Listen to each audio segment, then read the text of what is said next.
LA police stormed a video game company, Robotica headquarters last Friday night in what turned into an armed standoff with a life-size Call of Duty statue. Oh, Lord. After an unknown employee hit the panic button within the office that immediately alerts police, LAPD entered the game developer's studio around 7 p.m. and detained the studio head before centering in on the life-size Call of Duty Ghost statue. That's a new video game. First of all, does every office have a panic button? I've never heard or seen that. Based on a Special Forces character from the game, the statue can be seen wearing military-grade equipment and wielding an AR-15. Visible from outside the offices, the police spotted the realistic statue from outside and assumed they were facing a hostage terror situation, and that the hostage taker didn't move ever. Just kidding, guys. Less than Nothing to see here. Less than a half hour into the standoff. Oh, Lord. He will not fucking answer us.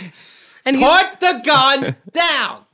He's so strong. He really held his position. Right. Standing out here like patience on a statue. Less than a half hour into the standoff between the ghost statue and the police, they realized that they were, in fact, having an armed standstill with an inanimate object.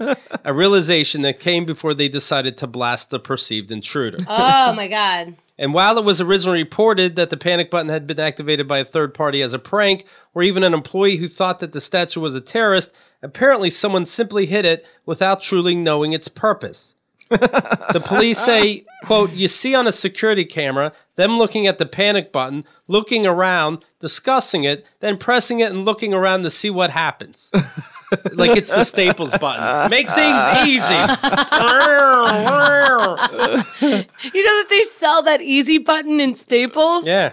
Can you imagine the asshole that has it on their desk? And if you have it on your desk and you're listening to this show, stop it. Stop it.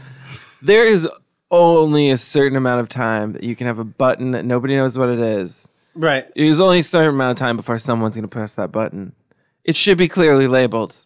I think a museum had a button and you just on a wall and you press it and like these cages come down around you. But I mean, obviously they don't hold you hostage or something. I think you're supposed to be embarrassed and it's supposed to teach you some kind of lesson or some kind, right? Me, I'd be like, that was fun. Yeah. Let me out now. That sounds awesome. Yeah, I did that, man. Does it say don't press this button? Yeah, I think all I'm going to learn is to press more buttons. I might have told you guys a story about a long time ago. I was in Amsterdam for one night and I stayed at this hotel, this weird art hotel. And the room was very strange. And there was a big red button above the bed. And around the button, it said, please, it's do not push button. Right. And I was, I'd stopped at a coffee shop before I got to the hotel. And it took me all of like 5 minutes to push that button.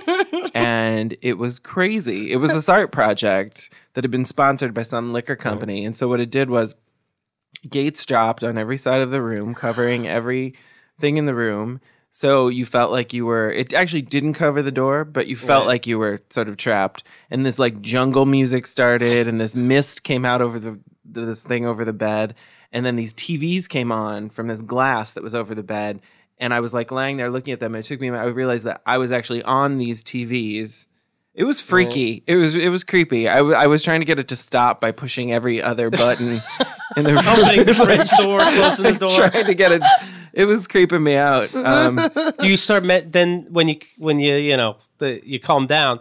Do you start thinking everything might be something like change the temperature on the fridge? Is that something? Use the microwave. Is that something? By the time it finally stopped, I was like, I have to go find someone and bring them to this room. Yeah. Right. Push this button again. Does it reset itself?